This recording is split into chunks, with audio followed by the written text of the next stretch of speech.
काही मोकळं नाहीये कुठलं. मग तुम्हाला काय त्रास होतोय? मला काही कळत नाही. राज्याचे प्रमुख त्यांना पूर्ण अधिकार असतो कुणाला नेमायचं काय करायचं. त्याच्यामध्ये आपल्याला काय त्रास झाला? आपल्याला काही त्रास झाला का? जर आमच्या राज्यामध्ये आर्थिक शिस्त लावण्याच्या करता मी प्रयत्न करतोय, देवेंद्र फडणवीस साहेब प्रयत्न करतायत, एकनाथराव शिंदे साहेब प्रयत्न करतायत, त्यावेळेस काही अनुभवी लोकांना घेऊन त्यांच्या जर वर्ल्ड बँकेशी ओळखी असल्या, त्याच्यातनं आपल्याला जास्तीचा फंड्स मिळत असला तर आपल्याला काय अडचण वाटते? राज्याचं त्याच्यातनं भलंच होणार आहे. आपल्याला काय होतं, काहीतरी त्याच्यातनं वेगळा अर्थ काढला जातो. माझं स्वतःचं वैयक्तिक मत आहे की मुख्यमंत्र्यांनी योग्य निर्णय घेतला. कशाचा? हे ऐका, हे इतके फालतूगिरी चाललेली आहे ह्या संदर्भामध्ये कारण नसताना त्याच्याबद्दल मी आणि एकनाथरावांनी आज ठरवलं, मी एकनाथराव आणि मुख्यमंत्र्यांनी, की इथून पुढं किती घाई गडबड असली तर 2-2 मिनटं का होईना मी आणि एकनाथरावांनी बोलायचं ठरवलेलं आहे. त्याच्यामुळे तुम्हाला आता परत असा मुद्दा मिळणार नाही. आम्ही आमच्या वेळेचं गणित बसून त्याबद्दलचा निर्णय घेत असतो आणि त्यामध्ये परवा राज्यपाल बोलले, आपले मुख्यमंत्री महोदय बोलले आणि तो कार्यक्रम संपला. अजितदादा यांनी या व्हिडिओच्या माध्यमातून लाडक्या बहिणींना जो हप्ता बाकी आहे तो देण्याबाबत अतिशय महत्त्वाची माहिती दिलेली आहे आणि त्यासोबतच लाडक्या बहिणींना आता हप्ता लवकरच मिळणार आहे. त्यासाठी या व्हिडिओच्या माध्यमातून आपण बघणार आहोत. त्यामुळे व्हिडिओला स्किप करू नका, व्हिडिओ पूर्ण बघा. पण आता तुम्हाला आमच्या दोघांची इतकी काळजी आहे मीडियाला की आम्हालाच आश्चर्य वाटतं की एवढं आपल्याकडे लक्ष आहे. म्हणून मुख्यमंत्र्यांनी आणि आम्ही दोन्ही उपमुख्यमंत्र्यांनी ठरवलेलं आहे की इथून पुढं कुठलाही कार्यक्रम असला तरी वेळ कमी असला तरी थोडंसं तिथं बोलायचं, म्हणजे मग तुमचं समाधान होईल. लाडक्या बहिणीच्या वरतून विरोधक आरोप करतात की ही योजना हळूहळू बंद करण्याचा घाट जो आहे तो सत्ताधारी घालतात. फक्त निवडणुकींच्या पुरता ही योजना जी आहे ती समोर. मी यंदाच्या वर्षी माझ्या माहितीप्रमाणे जेवढे अर्थसंकल्पामध्ये तरतूद करायला पाहिजे होती तेवढी तरतूद केलेली आहे. ज्यावेळेस असं काही घडेल त्यावेळेस तो प्रश्न विचारा. आत्ता घडलंय का? नाही घडलं.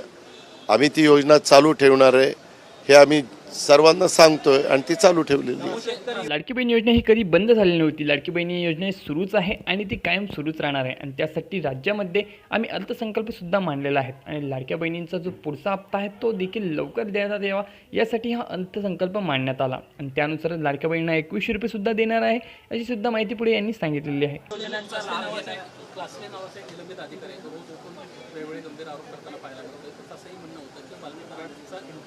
मला त्याच्याबद्दलचं काही माहीत नाही. 1 मिनिट. रिटायर झालेला, निलंबित झालाय का रिटायर झालाय? हा, मग निलंबित झालेल्या एखाद्या अधिकाऱ्याचं कितपत सिरियसली घ्यायचं ते पत्रकार मित्रांनी पण ठरवावं.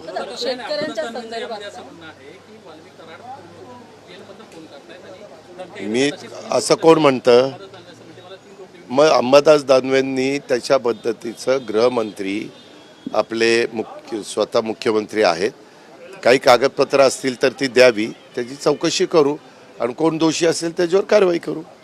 खरं तर पण नमो शेतकरी योजना जी जे लाभार्थी आहेत महिलांना फक्त 500 रुपये दिले जाणार, त्याच्यावरतून विरोधक मात्र आक्रमक झालेत. म्हणतात की जिथे 500 रुपये देणे जाणार म्हणजे त्यांना नमो शेतकरी योजनेच्या अंतर्गत त्यांना 1000 रुपये मिळतात आणि आता लाडकी बहीण योजनेकडून त्यांना फक्त 500 रुपये दिले जाणार. का अशी संख्या जी आहे ती 8 लाखाच्या घरात आहे. हा, आमचं म्हणणं आहे की त्यामध्ये कुठल्या तरी एका योजनेचा लाभ घ्यावा.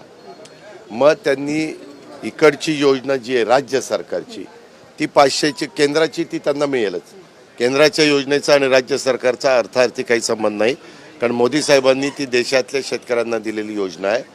जर असं काही असेल तर ही 500 रुपयाची योजना ती न घेता 1,500 रुपयाचा फायदा म्हणजे लाभ घ्यावा. कुठला लाभ निवडायचा ते ऐच्छिक आपण आमच्या लाडक्या बहिणींवर सोपवलेलं आहे. हां, आपणच दाखवताय ना, 2 अहवाल आले, 3रा अहवाल आलाय, असं मी टी व्हीच्या वेगवेगळ्या चॅनलला बघतोय त्याच्याबद्दल नाही, मी काही माहिती घेतलेली नाही आहे. कारण मुख्यमंत्री स्तरावर ते काम चाललेलं आहे आणि मी एवढंच मागे सांगितलेलं आहे, आम्ही सगळ्यांनीच सांगितलेलं आहे, जे कोणी दोषी त्याच्यामध्ये असतील.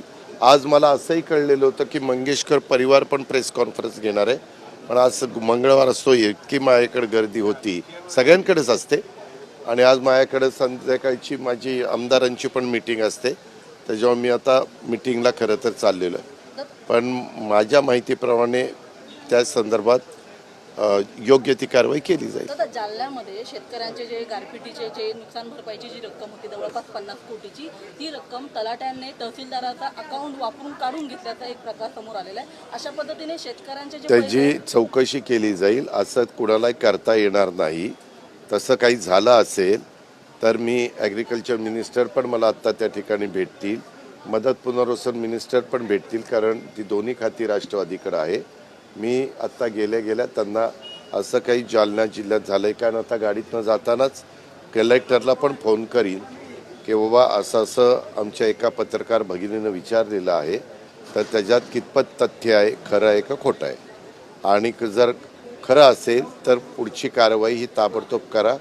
त्याच्यामध्ये पैसे विड्रॉ करून कुणाला दिलेत, काय दिलेत, एवढी मोठी रक्कम एकटा तलाठी हा त्या ठिकाणी गडबड करू, म्हणजे तो सगळे सिद्ध, म्हणजे पुढं आपल्याकडे पुरावे वगैरे सगळ्या आपल्या गोष्टी मिळतील आणि आम्ही कारवाई करू असेल तसं काहीतरी.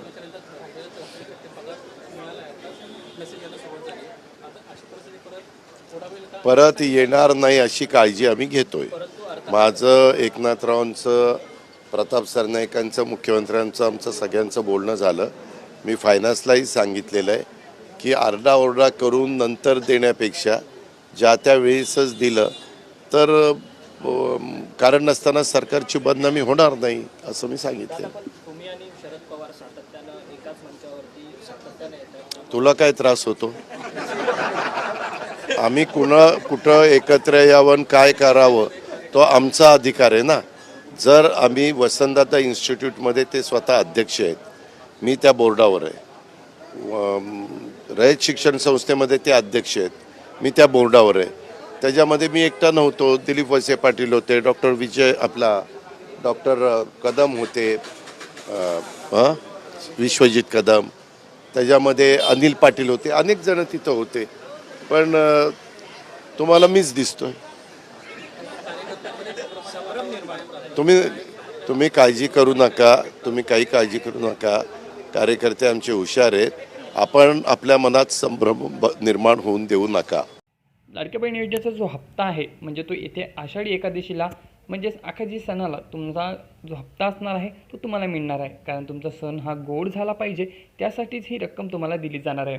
त्यासोबतच लाडक्या बहिणींना साडीसुद्धा वाटप केली जाणार आहे आणि त्यांचा 21 रुपयाचा हप्ता वाढवून देखील मिळणार अशी सुद्धा चर्चा सध्या रंगलेली आहे. आणि त्याबद्दलची सविस्तर माहितीसुद्धा आता लवकरच येणार आहे.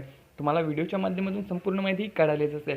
आणि त्यासोबतच अजून जी काही आपल्याला अपडेट मिळाली तर आपण लवकरच तो व्हिडिओसुद्धा आणणार आहे.